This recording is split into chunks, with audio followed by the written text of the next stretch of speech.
Hola chicos, ¿cómo están?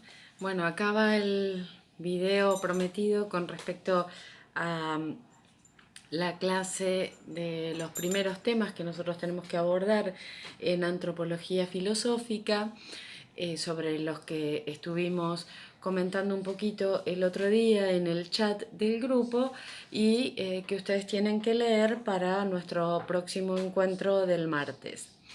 Esos textos, que son los primeros textos obligatorios de la cursada, son una selección del Alcibíades de Platón y de la hermenéutica del sujeto de Foucault.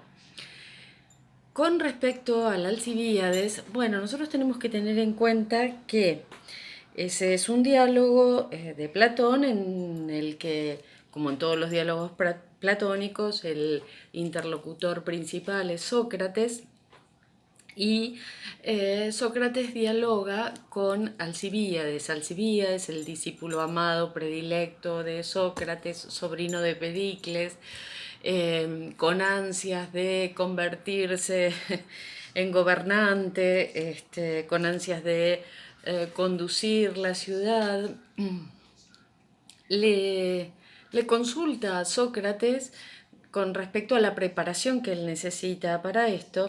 Y ustedes van a ver en ese recorte del diálogo que tienen cómo Sócrates comienza haciéndole ver a Alcibíades las desventajas desde el punto de vista de los recursos técnicos, de los conocimientos, del adiestramiento que él tiene en relación a la formación de otros líderes, otros que se preparan para ser gobernantes. De todos modos, Sócrates rápidamente le dice a Alcibíades que tampoco pasa por ahí la formación que él necesita para conducir la ciudad. La formación que necesita para conducir la polis pasa por el conocimiento de sí mismo. Tiene que empezar por conocerse a sí mismo.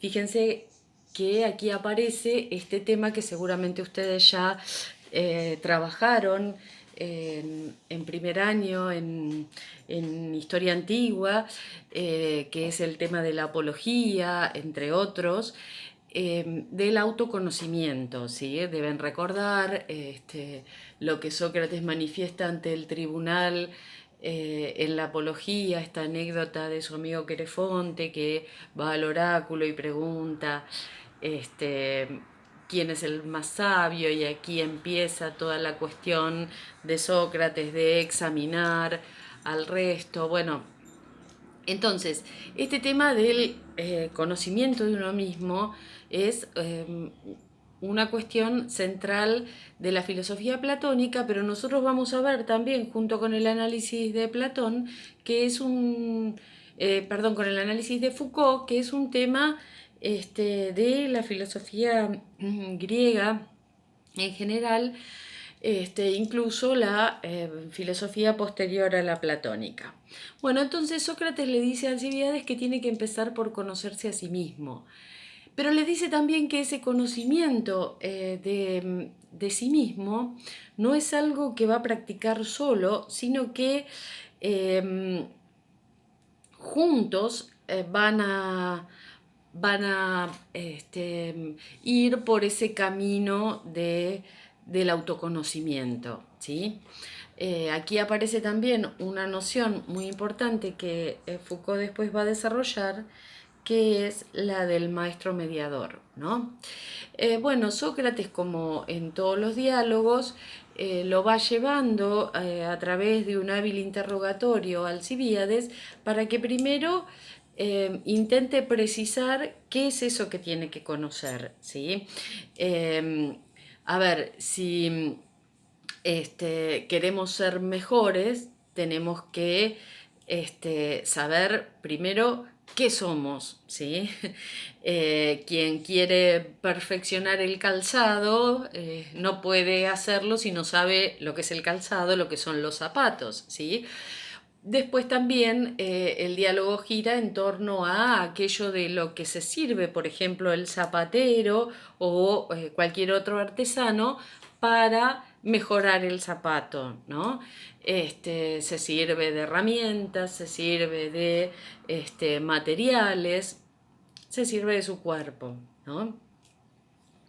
Y entonces a través de todo este interrogatorio también lo lleva a Alcibíades a comprender que en ese momento en el que ellos están dialogando,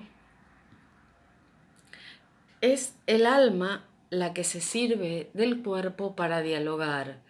Sócrates dice, al conversar tú y yo, Alcibíades, son las almas las que conversan. Entonces ahí aparece una noción de alma como sujeto, una noción de alma como sujeto del discurso, que no aparece en otras obras platónicas, y esto ustedes van a ver que Foucault lo subraya, ¿sí? Esta noción de alma como sujeto no es la noción de alma que aparece, por ejemplo, en el Fedón, en el Menón, en la República, seguramente en las obras que ustedes han trabajado en Antigua, sino que es el alma que se sirve del cuerpo, pero en este sentido del lenguaje, para poder conocerse. Y entonces, pudiendo precisar un poco esto de qué es el alma, ¿sí? El alma como sujeto del discurso, también aparece la cuestión de que el autoconocimiento, el conocimiento de uno mismo, no es algo que nosotros podamos llevar a cabo en soledad. Y este también es un dato muy importante en relación al autoconocimiento en el marco del pensamiento platónico. El autoconocimiento en el marco del pensamiento platónico no es introspección, ¿sí? Como como lo va a hacer en San Agustín o como lo va a hacer posteriormente en Descartes. El autoconocimiento del entorno platónico es el que se da a través del diálogo, ¿sí? Y aquí aparece una metáfora que es, o una analogía con el ojo humano, ¿no? Si el ojo tuviera que conocerse a sí mismo, tendría que verse en un espejo. Si el ojo tuviera que verse, bueno, requeriría de un espejo. Y entonces, el espejo del otro, digamos, me sirve para conocerse. Se insiste en el diálogo en que uno puede verse reflejado en los ojos del otro, ¿sí? Nuestro ojo puede verse en los ojos del otro, ¿sí? En la pupila de los ojos del otro. ¿Qué es esta analogía? Esta analogía es que el alma, para conocerse a sí misma, tiene que salir de sí y tiene que buscarse en el otro, en el diálogo con el otro, ¿sí? Y tratar de mirar en ese diálogo con el otro a aquello que es lo que hace que la vista sea, en el caso de los ojos, o lo que hace que seamos quienes somos los seres pensantes, ¿sí? En el caso del alma que se quiere conocer, y eso es mirar al elemento divino.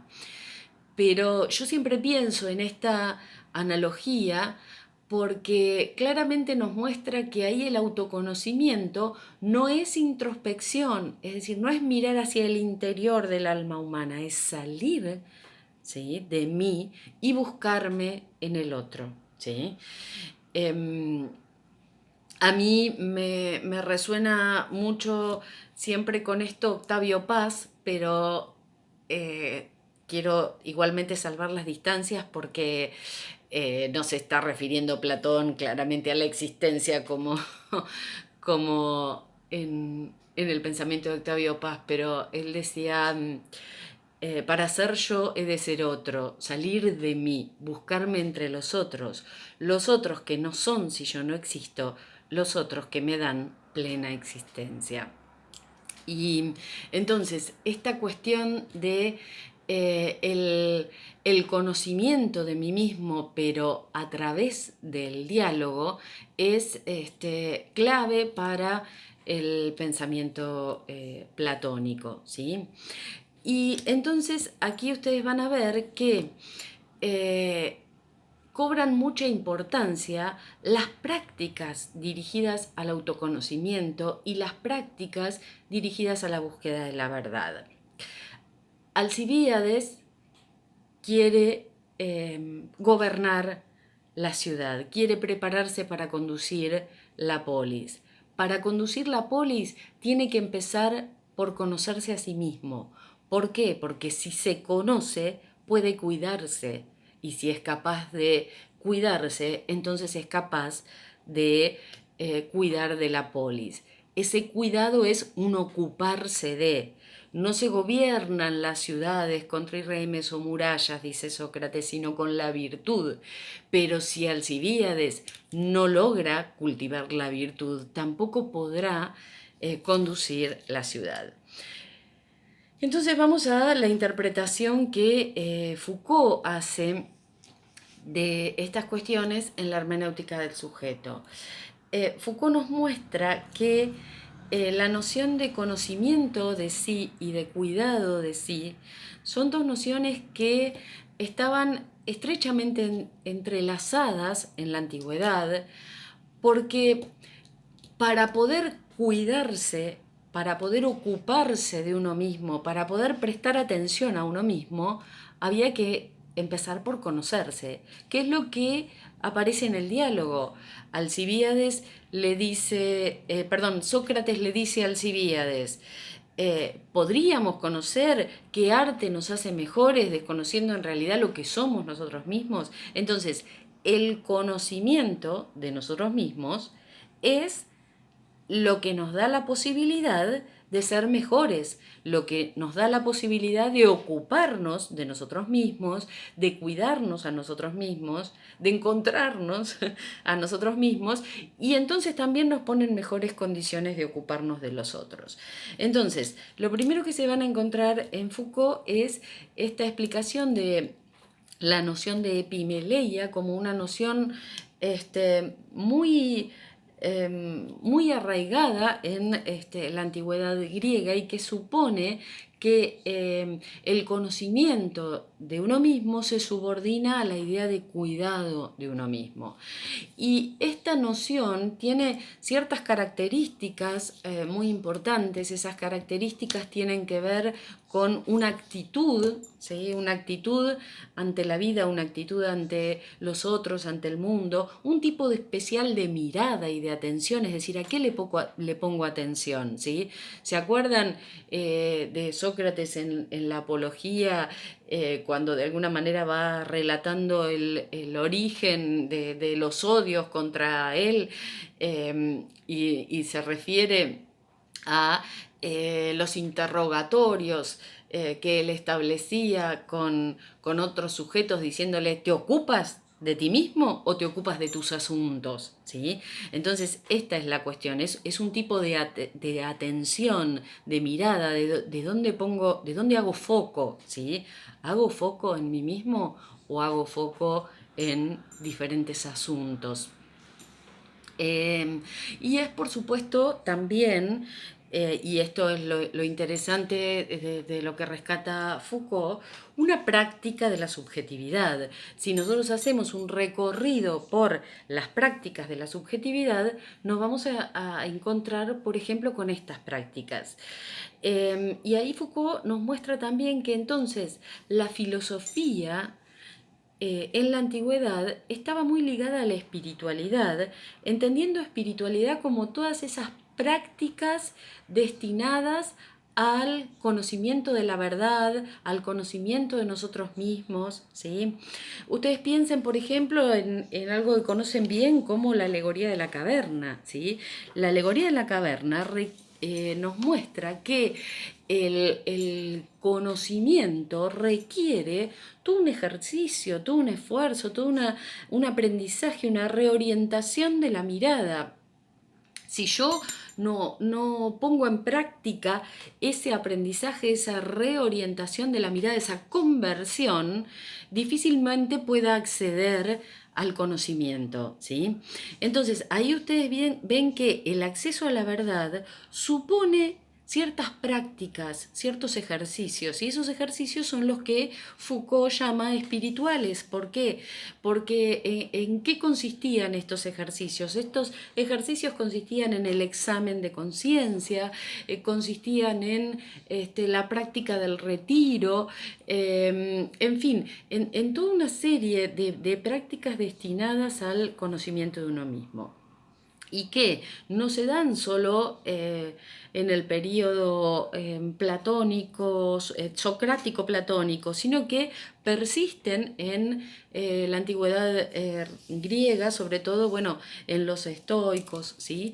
Pero después también de alguna manera se pierde en la historia esta ligazón entre la filosofía y la espiritualidad, y además este respeto por las prácticas de cuidado de uno mismo, porque se las entiende por allí ya más centrado el cristianismo como prácticas egoístas, y bueno, ya llegando a la modernidad, directamente el autoconocimiento no está en absoluto ligado al conocimiento de la verdad. Es decir, el autoconocimiento está, digamos, desligado de toda connotación espiritual. No es para cuidarme. Un Descartes no necesita conocerse para cuidarse, para ocuparse de sí mismo.